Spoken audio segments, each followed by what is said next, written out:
안녕하세요. 유튜브 시청자 여러분 반갑습니다. 참철학TV의 해인세입니다.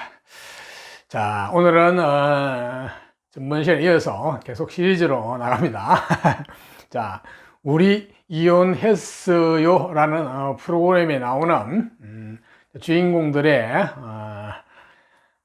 운명적인 어떤 궁합, 이런 측면에서 제가 풀어드리고 있는데요. 오늘은 네 번째 등장하는 커플이 보니까 이하늘 씨, DJ 덕이라는 어떤 멤버 중에 한 사람이죠, 그죠? 이 이하늘 씨에 대한 이번에 스토리가 나온대요. 이번에 처음 제가 한번 봤는데 역시 사주가 궁금해서 뽑아봤어요. 이 사주가 맞는 것 같아요. 71년 5월 3일 양력생이 보니까 제가 이제 이 인터넷에 나오는 이런 어떤 공인들의 사주를 100% 믿지는 않아요. 하지만 제가 내 나름대로 검증을 하는 방법이 있거든요. 그 검증을 해가지고 이거는 신빙성이 있어야 제가 그거를 다루게 되는데, 이 사주는 맞아요, 보니까. 자, 이하늘 씨, 71년 5월 3일 생이죠, 그죠? 자, 지금 보니까, 사주를 보면은, 신해년, 돼지띠 해죠, 그죠? 신해년, 임진월, 봄에 태어났죠, 그죠? 임진월, 용달, 그 다음에 무자일, 쥐날. 제가 이 동물을 그냥 말씀드린 것은 하나의 그냥 가십거리로 하는 거니까 별 큰 의미는 없습니다, 사실은. 너무 동물에 대한 특성 같은 거를 강조할 필요는 없어요, 그죠? 자, 그랬는데 이게 이렇게 연월 했는데 정작 본인은 무토, 흙으로 태어났어요. 흙 중에서도 큰 산으로 태어났거든요. 이 무토는 굉장히 중후하고 믿음직하고 속이 깊고 신뢰와 신용, 믿음을 중요시하죠, 그죠? 하지만 이 무토는 그런 어떤 좋은 측면이 있는 반면에 특히 어떤 감정 표현이라든지 애정 표현 이런 데서 좀 약할 수도 있어요. 그래서 좀 문제가 있는데, 하지만 이 무토는 신해년에 나가지고 굉장히 본인이 감정도 풍부하고 감정 표현도 잘하고 대인관계라든지 사회성 이런 것도 상당히 폭넓고 다양하다고 볼 수 있습니다. 그러니까 비록 무토로 태어나지만은 다른 데에서 본래 본성은 그런 측면이 있지만은 다른 글자에서 성격이 보면은 오픈된 쪽으로 나와 있거든요. 자, 이 무토가 이 사주 전체의 그림을 보면은 이 무토라는 것은 큰 바다나 큰 강, 호수 내지 이 바다라 봐야 되는데 굉장히 크거든. 큰 바다 위에 홀로 떠 있는 섬이요, 섬. 굉장히 외롭죠, 그죠? 나 외에는 아무데도 내가 기댈 곳이 없는 외로운 섬 같은 그런 그림을 하고 있습니다. 실제로 이런 사주들은 보면은 신해년에 태어나가지고 기본적으로 재주, 재능이 탁월하거든요. 특히 언변, 언행, 어떤 예술, 문학 이런 쪽에서 어릴 때부터 상당히 총명합니다. 이거는 공부를 해서 총명한 게 아니고 타고날 때부터 총명한 쪽이라 보시면 돼요. 말과 행동이 총명하다 보면 되거든요. 여기에 나중에 공부나 학문이 가미가 되면은 굉장히 전문직 계통으로 갈 가능성이 많은데, 그거는 이제 다른 쪽에 또 뭐가 있는지 봐야 되고 운도 봐야 되는데, 이 사주는 보면은 공부 학문에 대한 글자는 전혀 안 나와 있죠, 그죠? 그리고 운도 공부 학문과는 거리가 멉니다. 이제 그러다 보니까 전형적인 예술 내지 어떤 어떤 재능, 뭐 이런 쪽에, 그 다음에 어떤 기술 쪽, 이런 쪽 재능만 나와 있어요. 그래서 역시 본인이 하는 이 음악 계통으로 잘 갔죠, 그죠? 적성은 아주 맞는 쪽으로 잘 갔어요. 그래서 그렇고, 이러한 탁월한 재능이 있는 반면에 이것으로 인해서 조상 쪽에서 한번 크게 엎어 먹었다 볼 수 있어요. 그러니까 조상 쪽에서 가세가 좀 크게 기울어진 거예요. 기울어져 가지고 그 영향이 부모까지 내려오게 되면은 본인의 어릴 때 가정사가 굉장히 어려울 가능성이 많아요. 이게 전부 재물이죠. 그 재물이 너무 많아서 재물로 인해서 내가 힘들어지는 상이에요. 그러니까 쉽게 말해서 내가 재물로 인해서, 돈으로 인해서, 어떤 가정 환경으로 인해서 공부도 그렇고 인덕 이런 게 다 약해지는 운이거든요. 그래서 이런 사주는 본인의 이 재능은, 타고난 재능은 본인이 가지고 가는 거니까 재능은 재능이고, 어릴 때 운이라든지 조상 쪽의 운 이런 쪽이 상당히 박하거든요. 예, 그래서 나는 내 능력을 발휘해 가지고 내 몸과 마음을 움직여서 살아가는 그런 쪽인데, 약간 좀 아쉽죠, 그죠? 이렇게 재물이 많이 나와 있으면 이 재물이 내게 안 될 가능성이 많아요. 내가 남 좋은 일만 시키고, 속성속패하고 크게 일어났다 크게 망하기도 하고 뭐 이런 식으로. 또 이 남자한테 이 쟤는 여자거든요. 이 여자가 많이 나와 있죠, 그죠? 초반부터 여자가 많아요. 그렇지만 다 자기 도움이 안 되거든요, 보니까. 예, 그런 식으로 쭉 흘러왔다고 볼 수 있겠어요, 보니까. 자, 여기서는 지금 이제 큰 틀에서 제가 사주를 이제 그림을 한번 봤고, 자, 이거는 여기서는 이제 남녀간의 궁합, 애정운의 그 중점적으로 봐야 되는 걸 한번 봅시다. 자, 이 사주가 지금 결혼을 했던 사람이 88년생 무진생 용띠인 박유성이라는 이제 여자분인데요. 예, 본인하고 17살이 차이, 예, 굉장히 차이가 많이 나죠, 그죠? 자, 이 88년생하고 관계가 어떻게 되는지 한번 볼까요? 자, 앞에 있던 이 여자들이 많이 있거든요. 있는데 이건 다 그냥 떠나가는 여자들이고 본인한테 도움이 안 되거든요. 자, 88년생 무진생 용띠. 이 용띠는 본인 사주의 배우자 자리에 자수라는 여자가 있어요. 이거는 이제 정처거든요. 그러니까 올바른 여자예요. 그하고 이렇게 자진 합을 했어요. 그래서 굉장히 이거는 기본적으로 유정한 거예요. 정이 있는 거예요. 이렇게 합이 잘 맞는 거예요. 이렇게 거기다가 천간의 기운도 같은 무토로서, 그러니까 정신적과 육체적인 모든 부분에서 잘 맞는 거예요. 특히 이게 소울메이트라는 식으로 나왔는데 실제로 소울메이트가 될 가능성이 많아요. 그러다 보니까 이건 나이를 초월해서 서로 간에 잘 맞는데, 근데 이제 이 사주 자체가 본래 소울메이트가 되든 뭐 안 되든 간에 기본적으로 여자 운이 보기 약하죠, 그죠? 그나마 이거는 소울메이트, 정신적으로 잘 맞기 때문에 참 좋아요. 근데 이게 현실적으로 좋을 것인지는 또 다른 얘기예요. 우리가 소울메이트, 소울 영혼적으로 잘 맞더라도 현실적인 문제로 좋고 나쁘고는 또 다르거든요. 근데 이 사주는 본인 사주 팔자에서 여자에 대한 기본적인, 일반적인 우리가 복이라면 복, 여자 복이 약하거든요. 그러니까 정신적인 소울메이트가 맞고 안 맞고는 좀 다른 거예요, 이거는.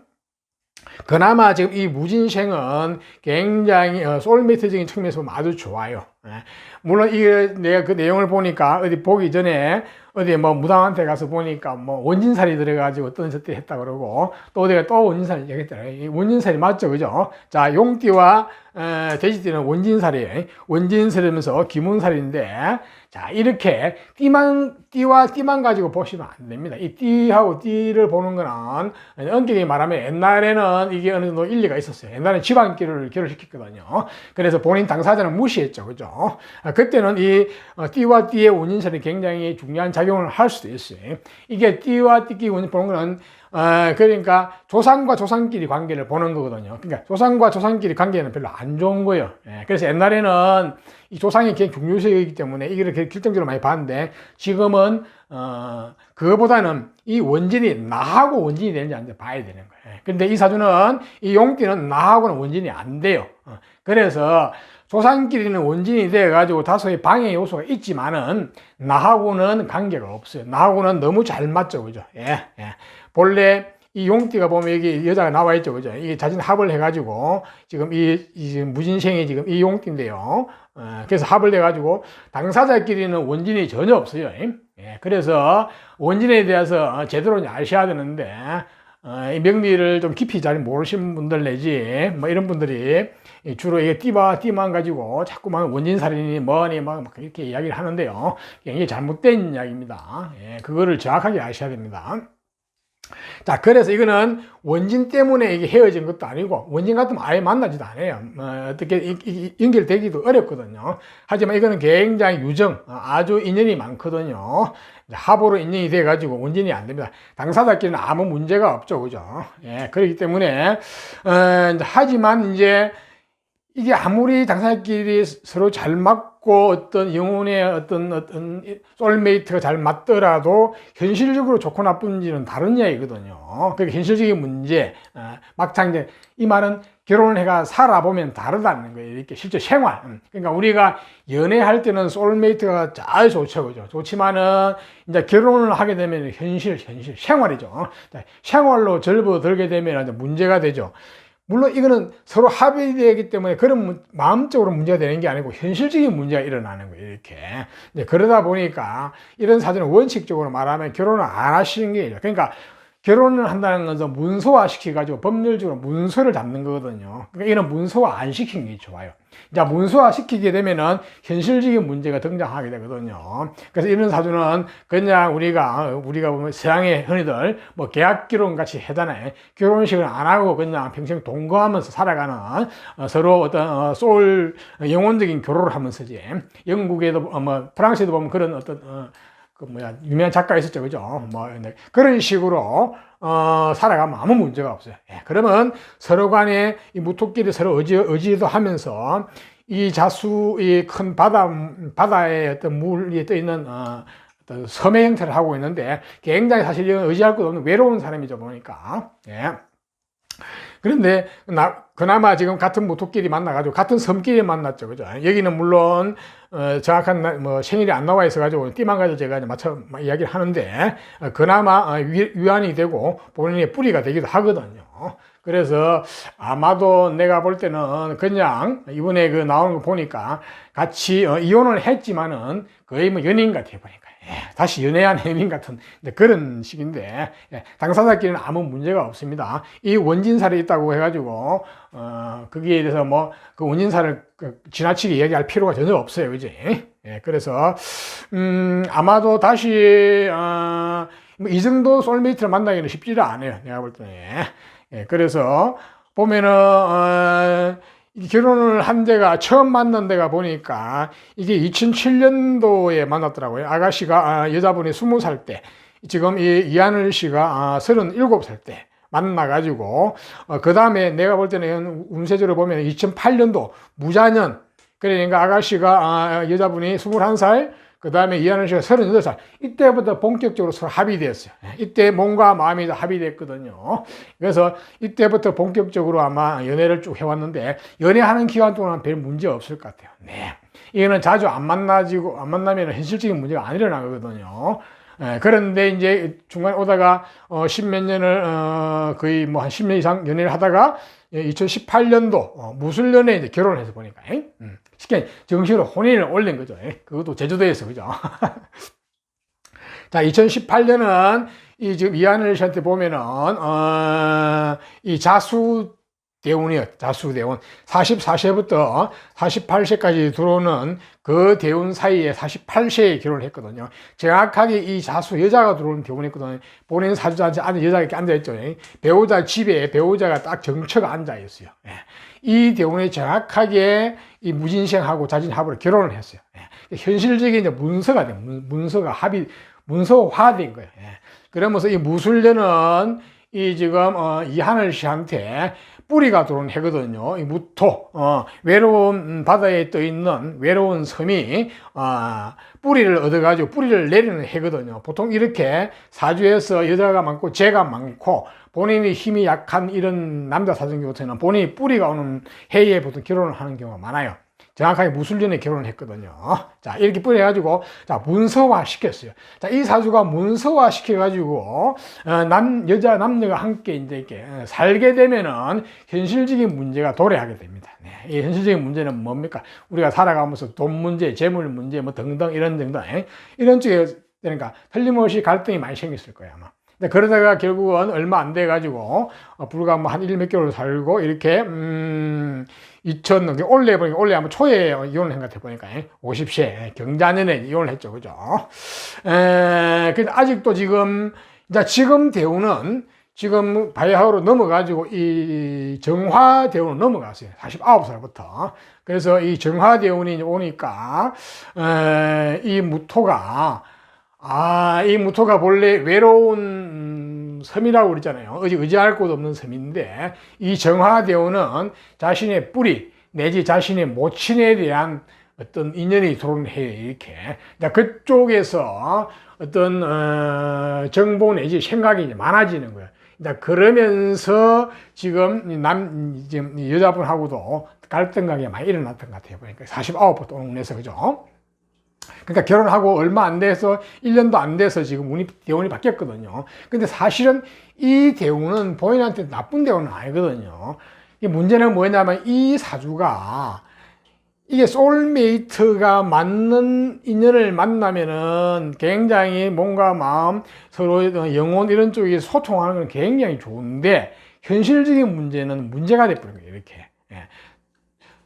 다른 말로 말하면 반대로 얘기하면은 현실적인 문제에 좋은 이런 식으로 내한테 기운이 좋은 게 들어오게 되면은 소울적인 영혼적인 측면하고는 또 갈등을 일으켜요. 그래서 이게는 약간 딜레마적인 사주거든요. 이런 사주는.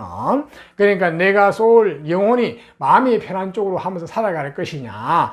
그렇게 되면 현실적인 문제에서는 어떤 인연을 맺게 되면은 문제를 많이 일으켜요. 그런 부모하고도 마찬가지고 이런 처하고도 마찬가지거든요. 자, 그렇지 않고 현실적인 문제에서 좋으려 그러면은 약간 본인한테 이제 여자 같은 경우는 악처 같은 여자를 만나야 돼요. 자, 그렇게 되면은 영혼적인 면이나 소울적인 측면에서는 굉장히 안 맞아요. 완전히 상극이거든요. 괴로워요. 그렇지만 현실적인 문제에서는 좋아요.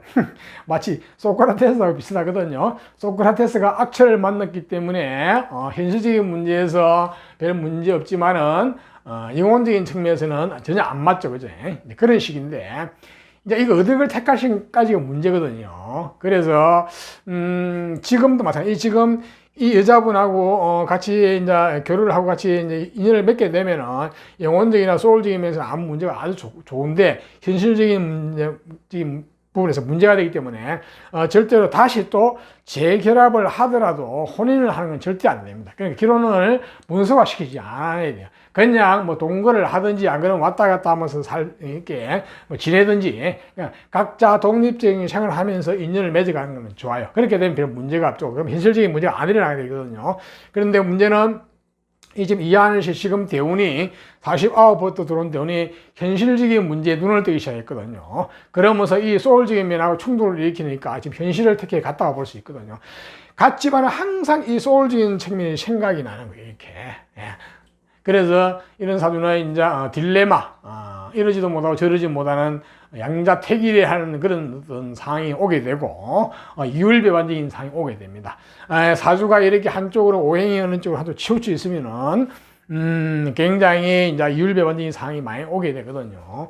자, 이 지금 이하늘 씨 보면은 제주도를 좋아하고 제주도에 오래 살았고 또 낚시를 좋아하거든요. 이 물과 관련된 쪽으로 기본적으로 본인이 좋아하거든요. 예, 본인이 끌려가거든요. 예, 왜냐? 나는 물 속에 떠 있는 큰 섬이거든요. 그러니까 본인이 물을 좋아하게 돼요. 그러니까 본인이 스스로 고립되고 스스로 외로움을 자처한다고 볼 수도 있어요. 근데 그게 더 본인의 본성이라 볼 수 있습니다. 그런데 그렇지 않고 물을 떠나게 되면 왠지 굉장히 어색하고, 본인의 마음의 영혼에 잘 맞지 않아요. 그렇지만은, 또 현실적으로는 그렇게 하면 좋아요. 근데 서로 고립되고 물 쪽으로 가게 되면은 마음적으로는 좋은데 현실적인 문제는 또 일어나고 이런 식이거든요. 그래서 아주 딜레마적인 사주거든요. 이런 사주가요. 예. 이 사주의 형태가 고인이 된 최진실 씨 사주하고 굉장히 유사합니다. 예. 최진실 씨 사주도 외로운 바다에 떠 있는 섬과 같은 그런 존재거든요. 그것도 같은 무토거든요. 보면 그런 시기였거든요. 그래서 굉장히 정신적으로 힘들었을 가능성이 많아요. 그러니까 현실과 이상 세계에서 극과 극이거든요. 그러니까 어느 쪽을 한쪽을 택해야 되는데 택하면 반대쪽에서 항상 문제가 일어나는 그런 사주거든요. 이 사주도 지금 그런 사주예요. 보니까. 그래서 지금 이제 다시 뭐 이렇게 이제 뭐 재결합을 하니 안 하니 뭐 이런 떠나서 지금은 거의 뭐 이혼을 했다고 그러지만은 같이 만나면 이건 무조건 합대거든요. 이렇게요. 자진 예, 몸과 마음이 그냥 합대뿐입니다. 예, 이거는 별로 이렇게 이혼을 했다는 어떤 그런 별로 의미가 없을 수가 있어요. 이거는. 예, 그래서 어떻게 보면 지금처럼 다시 만약에 재결합을 하더라도 혼인을 절대 하시면 문서화 시키면 안 돼요. 시키지 말고 그냥 서로 간에 소울, 영혼의 교류를 하면서 같이 만나고 이렇게 사는 거는 좋아요. 그렇게 살아도 현실적인 문제에서는 좀 불리해요. 그렇지만 그거는 또 감수해야 돼요. 본인이 충분히 능력이 있어가지고 재물을 잘 벌 수 있는 능력이 있으니까 뭐 그런적인 측면은 별로 큰 문제가 될 것 같지는 않아요. 하지만 지금 대운에서 보면은 이 대운이 본인을 돌아보고 현실적인 문제를 찾아가는 쪽에 대운이 와 있기 때문에 갈등은 많이 하게 될 것 같아 보니까. 제일 좋은 거는 적당히 이렇게 영혼적인 측면에서 서로 교류를 하면서 현실적인 면은 좀 떠나 있는 이런 식으로 가면은 별 문제가 없이 보여요. 네.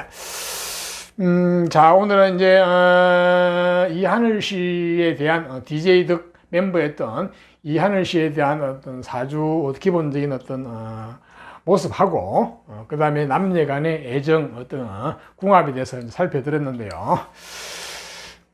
물론 거기에 이제 우리 이혼에서에 등장하는 커플들은 그냥 평범한 커플이 아닐 가능성이 굉장히 많습니다. 네, 그거는 뭐 당연하죠, 그죠? 평범한 커플은 이혼을 하지도 않을 뿐더러 했더라도 그냥 일반적인 쪽은 잘 안 나올 가능성이 많죠, 그죠? 대부분 다 뭐 독특한 케이스가 많이 나올 것 같아요. 네, 그래서 공부할 자료로서는 아주 좋은 자료 같아요, 제가 보니까. 그래서 아마 앞으로도 계속 뭐 이렇게 주인공도 바뀌면서 나올 것 같은데 상당히 저도 나름대로 여기에 호기심이 많아요. 예, 아주 공부 자료로서 이런 자료는 상당히 좋거든요.